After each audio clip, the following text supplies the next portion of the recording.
Tout commence environ 9000 ans avant Jésus-Christ dans le désert du Sahara, en Algérie. Dans le massif de Tassili Najer, les archéologues ont retrouvé une grande quantité de fresques et gravures représentant entre autres des bovins. À cette époque, le désert du Sahara était en fait une région verdoyante. Parmi ces innombrables représentations, il y en a une qui nous intéresse tout particulièrement, celle-ci. Un humanoïde dont la peau semble recouverte de champignons. Certains l'appellent le chaman aux champignons de Tassili. Mais est-ce vraiment des champignons? Difficile d'en être certain, alors on aurait pu s'en arrêter là, une simple gravure énigmatique. Mais ce n'est pas la seule, en voici une autre. Cette fois, des humanoïdes avec des têtes en forme de champignons, peut-être en train de danser et tenant dans leurs mains ce qui semble être également des champignons. Et puis encore une autre. Alors on pourrait se poser la question, s'il s'agissait seulement de nourriture, pourquoi la danse, pourquoi les masques, et puis pourquoi en faire des gravures? Alors, d'après certains chercheurs, il s'agirait là de la plus vieille représentation de champignons à psilocybine au monde. L'hypothèse est la suivante, des personnages masqués en train de danser et tenant dans leurs mains des champignons. Il pourrait s'agir d'un rituel spirituel. Et d'ailleurs, sur certaines gravures, une ligne pointillée semble connecter le champignon et la tête du personnage, symbolisant peut-être l'effet du champignon. Alors ce n'est pas une certitude, mais il s'agit peut-être là de la première trace de l'utilisation de la psilocybine par les humains il y a plus de 10 000 ans. Et puis plus une trace pendant près de 5000 ans. Pendant ce temps, les civilisations humaines s'organisent, les premières grandes villes, l'élevage se développe, la métallurgie également. Le Sahara se transforme peu à peu en désert. Nous nous retrouvons cette fois dans la région de Cuenca en Espagne, 4000 ans avant Jésus-Christ. Cette fois-ci, une peinture découverte en 1917 par l'archéologue Henri Breuil. Sur cette peinture, on retrouve un taureau, mais également ce qui semble être des champignons. En 2011, une étude suggère que ces champignons ressemblent particulièrement au Psilocybe hispanica, un champignon à psilocybine qui pousse dans la région. Alors, difficile d'identifier avec certitude un champignon en particulier avec si peu d'informations. Mais ce que l'on sait, c'est que ce champignon pousse notamment sur les déjections de bovins, dont les taureaux. Il s'agirait donc là de la première trace d'utilisation, ou au moins de représentation, de la psilocybine en Europe. Et puis nous nous retrouvons bien plus tard, dans les années 1500 après Jésus-Christ. Lorsqu'ils arrivent au Mexique, les Espagnols découvrent la civilisation maya et aztèque. L'architecture est impressionnante, les villes immenses, les richesses également. La culture est très différente, les Aztèques pratiquent notamment les sacrifices et le cannibalisme. En quelques dizaines d'années, les Aztèques sont décimés par la maladie et la guerre. Les Espagnols voient dans leur pratique l'œuvre du démon et un danger pour l'Église. Ils cherchent à anéantir toute trace de la culture aztèque. Les cérémonies sont interdites, les représentations et livres sacrés brûlés et les œuvres détruites. Alors la culture aztèque aurait pu tomber dans l'oubli, mais c'est là qu'intervient Bernardino de Sahagún, un homme d'église en 1529. Et lui a une autre idée, il veut véritablement comprendre cette nouvelle culture. Il apprend la langue locale, il réunit les sages, les interroge et traduit leurs témoignages. Un travail titanesque qui va durer près de 50 ans. Il rédige une encyclopédie entière de 12 volumes, et notamment le Codex de Florence.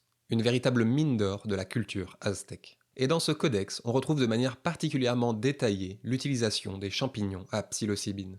Il ne s'agit pas d'une utilisation anodine, les champignons font partie intégrante de la culture locale et sont même appelés chair des dieux. Ils sont utilisés dans les rituels religieux, les diagnostics médicaux et les cérémonies de guérison. Il s'agit d'une substance sacrée et vénérée. Le Codex de Florence nous décrit précisément de quoi il s'agit. Les champignons sont consommés frais ou avec du miel lors de rituels encadrés. Il ne s'agit pas d'une utilisation récréative, mais d'un rite culturel et intégré dans une cosmologie. L'usage est collectif et encadré par des chamans. Les rituels sont accompagnés de chants, de danses, les visions sont vécues collectivement, puis analysées et interprétées également collectivement. Pour les Aztèques, il ne s'agit pas d'une fête, mais plutôt d'une source de connaissances, un outil pour comprendre le monde, accéder au divin et comprendre les déséquilibres et maladies. Bernardino reste méfiant, il parle de sorcellerie, d'ivresse et de folie. Le document est partiellement biaisé par ses propres interprétations. Un homme d'église, mais qui a finalement sauvé ce que l'église elle-même cherchait à détruire.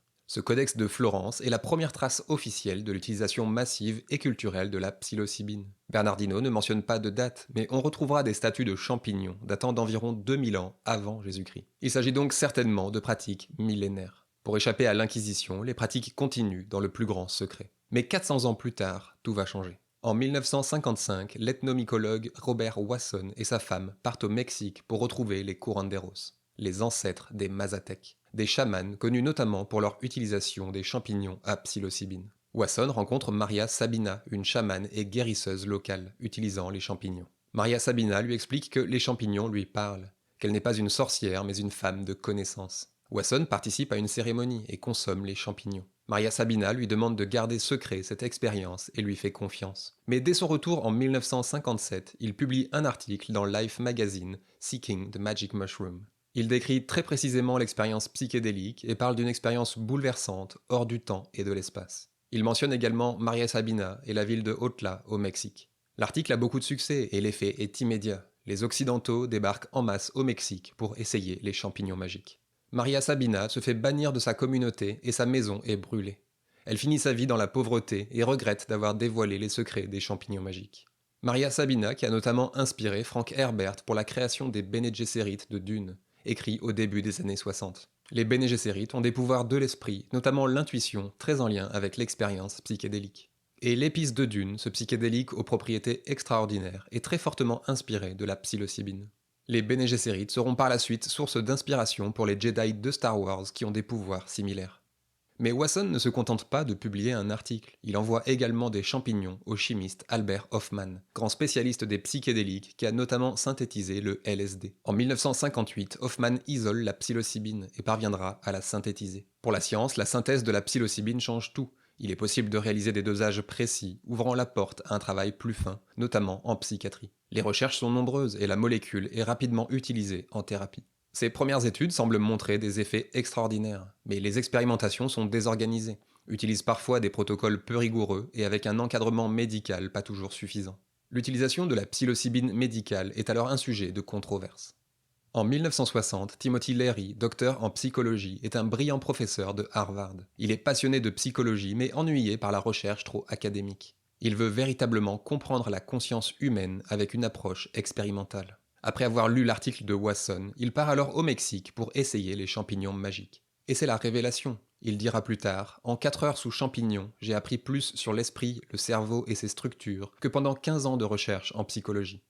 Dès son retour, il lance le Harvard Psilocybin Project et pousse des étudiants, détenus et artistes à consommer la substance. À cette époque, tout est légal, mais peu à peu, c'est le début des dérives. Léry consomme les champignons avec les étudiants et certains mentionnent des pressions pour consommer la substance. En 1963, Léry est renvoyé de Harvard et deviendra par la suite l'une des personnes les plus influentes sur le sujet aux États-Unis. Il publiera de nombreux ouvrages révolutionnaires sur les expériences psychédéliques et l'étude du fonctionnement de la conscience.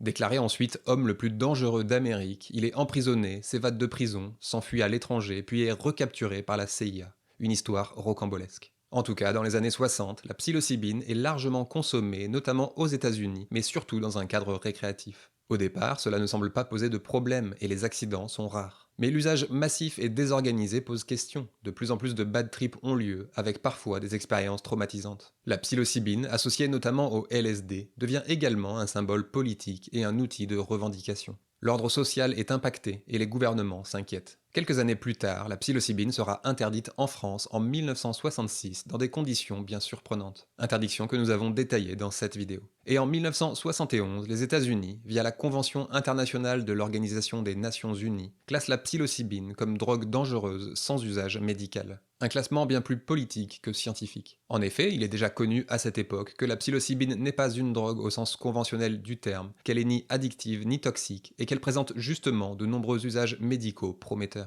La psilocybine plonge alors une nouvelle fois dans l'oubli pendant près de 20 ans. Mais elle n'est pas totalement oubliée, et dans les années 90, progressivement les recherches reprennent, notamment par le biais de la Johns Hopkins University. Cette fois-ci, les études sont sérieuses, en double aveugle, avec administration sous surveillance et avec sélection des candidats pour limiter les risques. C'est le début de la renaissance psychédélique.